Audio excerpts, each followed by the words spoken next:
Now at 6, spring storms bring more damage to the area. Doug has the latest. Plus, the Joplin School District explains its decision to wait Monday night to open its storm shelters. And the Carthage Chamber of Commerce hosts an event to celebrate and empower women. The 4 states' most watched news starts now. The severe storms are moving out of the area now, but left some damage behind. This is KOIM News at 6. I'm Dow Quick. Let's go straight to Chief Meteorologist Doug Heavy. Yeah, another big day of severe weather. Of course, we had the big day on Monday. Still a sliver of our area under a tornado watch, our far eastern counties, and then Newton, McDonald, Berry, and then Delaware and also Benton County. A lot of heavy rain, a lot of hail damage across the region, but you can see these big time storms still going in our southern counties. There was also a huge tornado from Monette over toward Verona and then Aurora, and then we also had a small touchdown on the south side of Miami as well. Let's get in here so you can see these storms. So the Joplin Metro is looking pretty good, but still severe thunderstorm warnings across Berry County.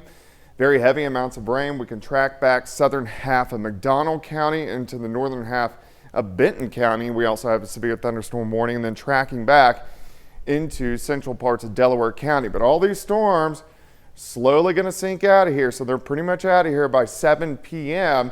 and then we get a break. We finally get a break from severe weather for a few days. We're going to look at that as well here in just a bit. See you soon. Take a look at this. The storm heavily damaged this home south of Miami, Oklahoma this afternoon. This is on 130th Road.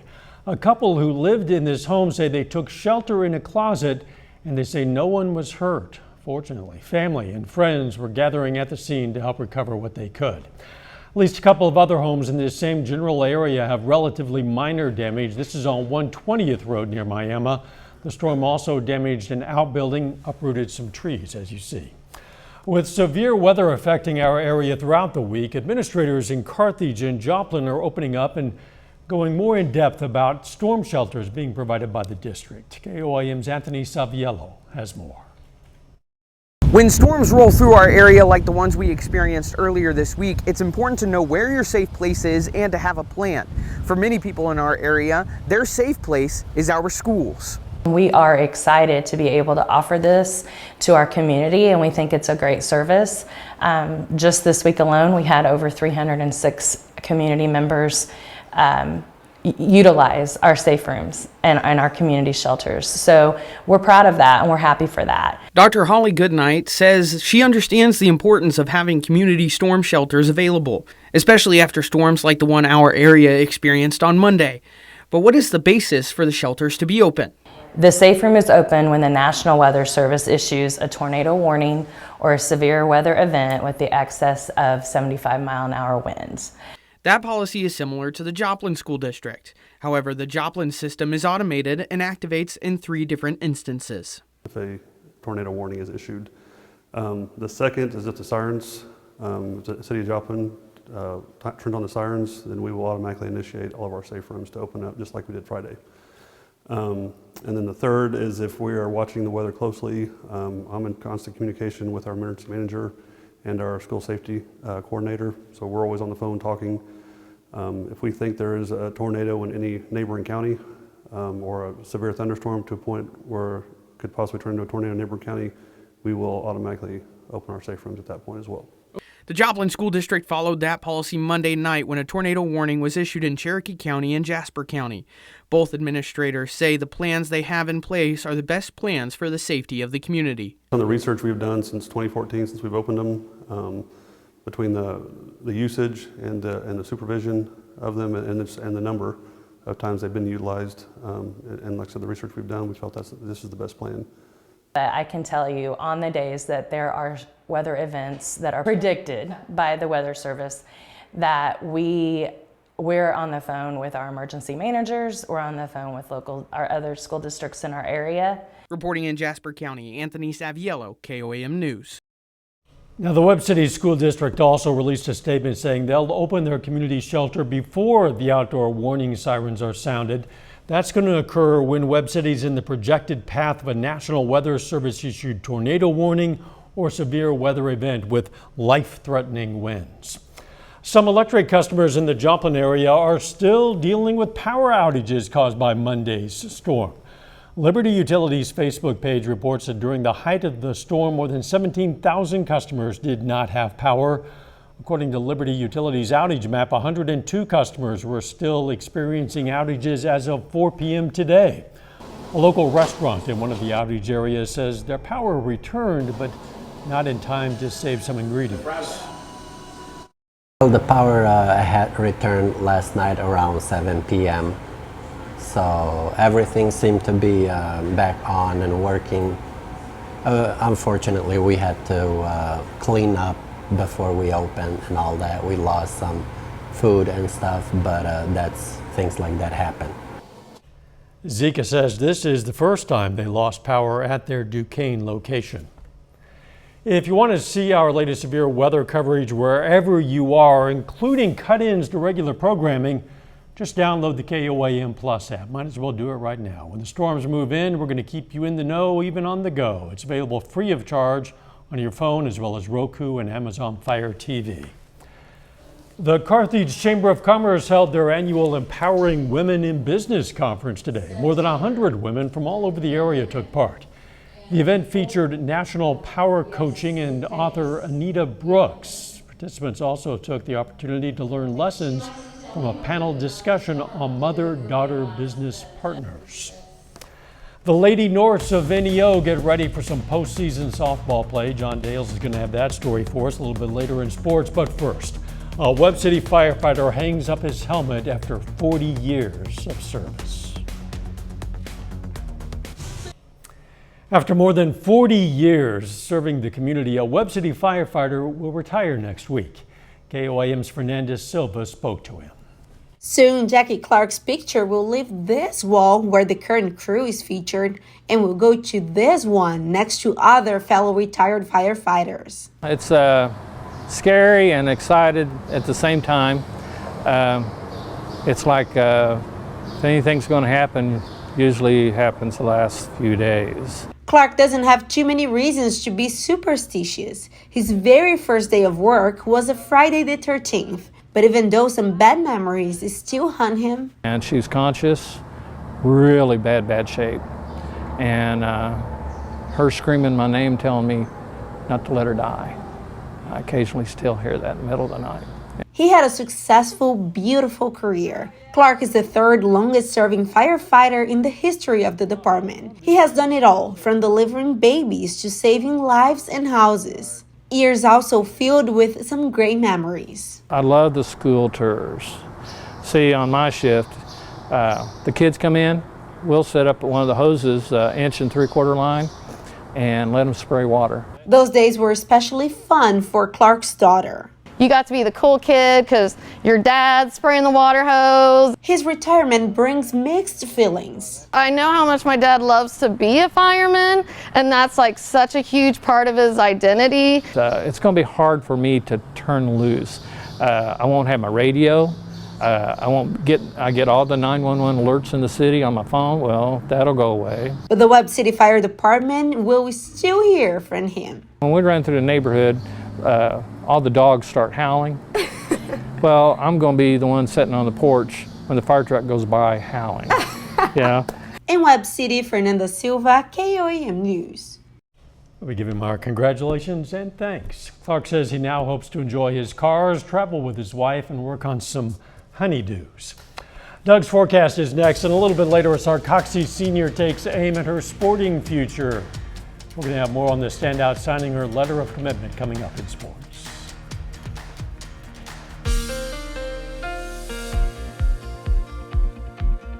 Well, of course, another big day of severe weather across the region. If we go back over the past 10 days, we've had severe weather 6 of the past 10 days, which is kind of crazy. Looking better out there right now. Nice shot of our Cornell Arts and Entertainment Complex tower cam. We're looking off toward the north and to the west, but we do still have some thunderstorms out there in our southern counties. We still have some severe thunderstorm warnings. Well, there went one, so that one's gone across parts of Newton County and then also into McDonald County. All right, severe thunderstorm warning still in Berry County and then heading over just to the north of Branson. But if we look at the showers and thunderstorms across the region, look at these diving off toward the south and to the east. We did have some that popped up in, well, one big one near Lamar, but we also got quite a bit of hail across the region. But these are looking better. These are pushing out of the region and will continue to do so as we go through the next couple hours or so. But still very intense storms, so still severe thunderstorm warning, northern parts of Berry County, and then just a very intense storm, southern McDonald, northern parts of Benton County, and then stretching back into southern parts of Delaware County. But I really think most of these are going to be out of here once we get into about the next hour or so. All right, so you can see the little bits of purple. So Bella Vista to Bentonville, those are a little bit of hail cores, and then stretching over near Seligman, Cassville, Eagle Rock Lake, over towards Shell Knob. But of course, there was a big tornado from Monette over toward Aurora. We had our short little touchdown just on the south side of Miami, but check out the rain. So this Ottawa County and the Newton County, 3 to 6 inches of rain, 2 to 4 from Columbus just to the south of Lamar. So these storms put down some very heavy amounts of rain. Looking pretty good right now. Most of us 75 to about 80 degrees across the region. And if we look outside, 75 in Joplin. Winds are pretty much calm. Pressure 29.50 inches of mercury and rising. Temperatures are going to slide back through the 70s, 60s as we go through the evening hours. And all these storms, they're going to be gone. So we look better as we go into Thursday. We get a nice little break. Mid-50s to start. And then once we get into the noon hour, we're going to go into the mid-70s. And once we get into the afternoon, check this out, about 73, 74 degrees, which is very nice, pretty much perfect temperatures. Tomorrow night, pretty much clear skies again. We drop back to about 50 for an overnight low. And then as we go into Friday, not bad, high temps again, near 70 degrees. So we get some pretty good weather in here as we go through the next few days. Here's your day planner for you tomorrow, 53 in the morning, so chilly start, 73 by noon, up to about 74, 75 degrees for an afternoon high. Friday 70, 76 on Saturday, so the weekend's going to be pretty good. We may get a shower in here late on Sunday. Thunderstorms again Monday, that will be our next severe threat. Thunderstorms Wednesday into Thursday, also that will be another severe threat, but at least we get a 4 or 5 day stretch that we get some pretty nice weather across the region. Dow? Be nice to get some days to dry out heading into Mother's Day for sure. Still ahead, NEO softball begins postseason play this afternoon, and a national champion archer from Sarcoxie High School makes her college commitment. John Dales has those stories and more. It's coming up next in sports.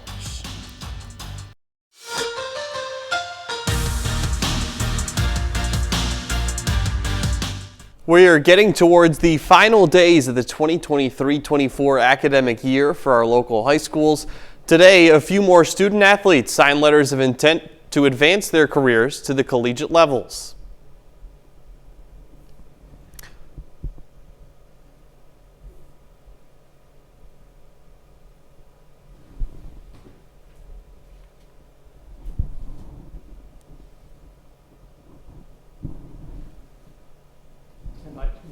Am I going from the start?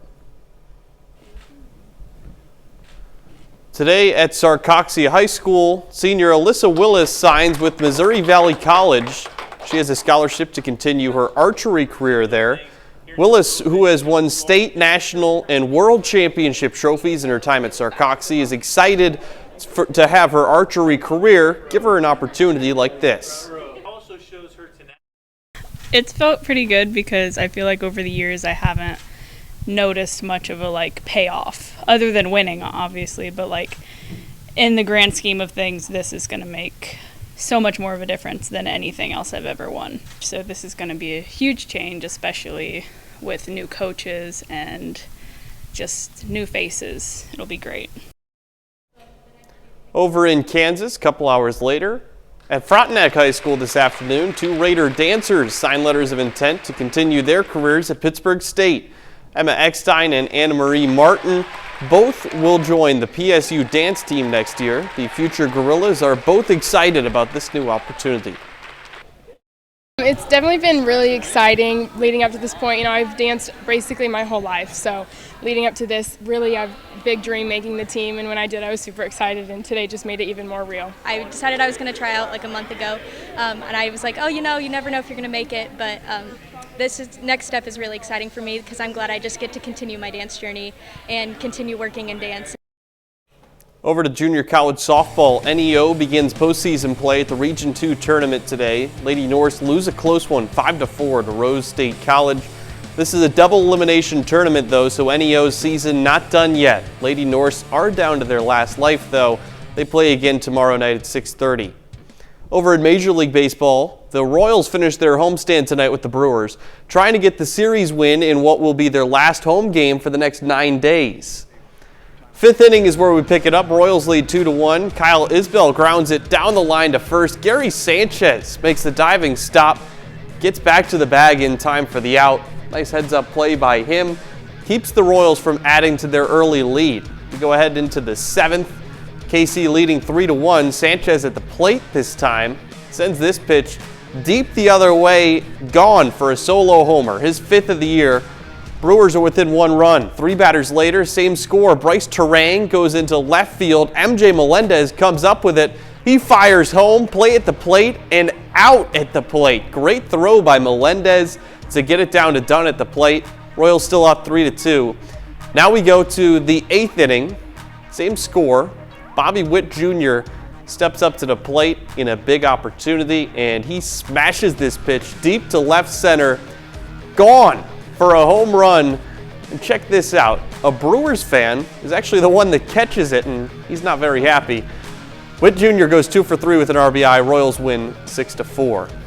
Another win for the Royals. Cardinals were supposed to play today, but they get rained out. They'll make that one up with the Mets in August. Usually if you hit a run in a visiting stadium and somebody catches throw the ball, it back. they can throw it back. Yeah, I don't know what he did with that. We'll be right back. Here's a look at what's coming up on KOAM News at 9 on Fox 14 tonight. We're going to have more on how power outages from Monday's storms are still impacting some local businesses. Plus, some small Southwest Missouri school administrators react to Missouri's governor signing a bill boosting teacher pay and changing school funding.